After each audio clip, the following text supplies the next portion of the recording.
The Youth and Training Programme is a programme set up basically to take young people from across the 4 neighbourhood renewal areas, which encompasses the Tracks, neighbourhood renewal area, Waterside, neighbourhood renewal area, Outer North and Outer West neighbourhood renewal areas. These are all young people who have a keen interest in the field of youth work and have been volunteering in the field of youth work for the last number of months.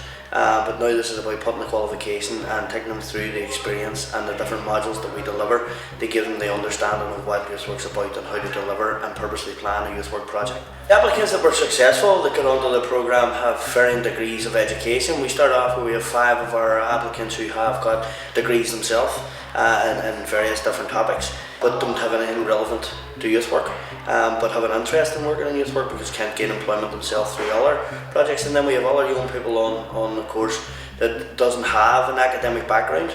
My name's Gemma Doherty and I've been working in Pilot Roll the past few months. Guy McFadden from Chantal Youth Centre.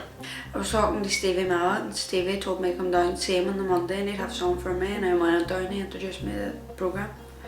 Got me an interview and he came down and went pretty well. I was in the youth office on the Dungiven Road and was speaking to John, and so he told me about it. It sounded like a good idea.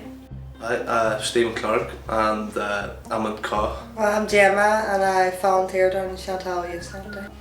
During the summer I was doing a summer scheme with our New Buildings Football Club, and it was in the centre we were using it, and at the same time Ryan McGee, now the leader in charge out there, was being introduced to the centre, and he happened to be chatting to one of the other lads in my football club about doing this award. He's doing it on the other side of this, and I just said, you know what, like, asked him just because I was out of work and that, and it would have suited me falling on from my degree in sport development. I thought it would have been beneficial. It was actually nothing to do with me wanting to do youth and training. I seen a post in the paper for an arts and crafts instructor up in St Mary's Youth Club. So when I went off for that, then Stevie made me aware that there's an internship for youth work training. Would I be interested in it? And because I was looking to go into a youth work setting, I thought it might have been beneficial for me. So I took it on board, and from the minute then I just started running. Connor Brighton, I was working at the Chantal Youth Club. Well, when I found out there was an interview, I was kind of like, oh my god. So I was expecting like a big panel and me sitting in front of it, but it was very casual, and that there was a couple going on at the same time, so you didn't feel under pressure or nothing. Panic. I was freaked out.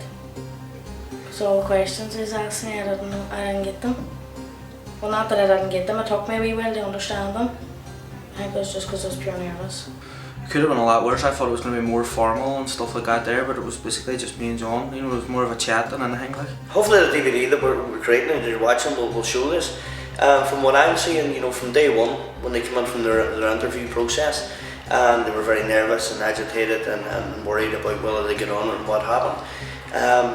The second day when they were told, yes, you're on the course, and they came in and they sat down, they were still very who's who, sussing everybody out, what's going on in this.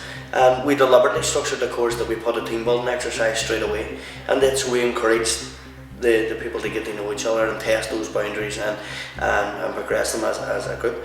From there, you can see quite evidently that they've grown in confidence.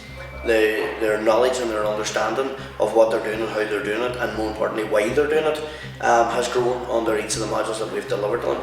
And this is pretty evident now when we're going out to start doing the moderations for the people when they're actually standing on the stage where they were nervous and shy and reserved. They stand in front of a group and delivering a group work project.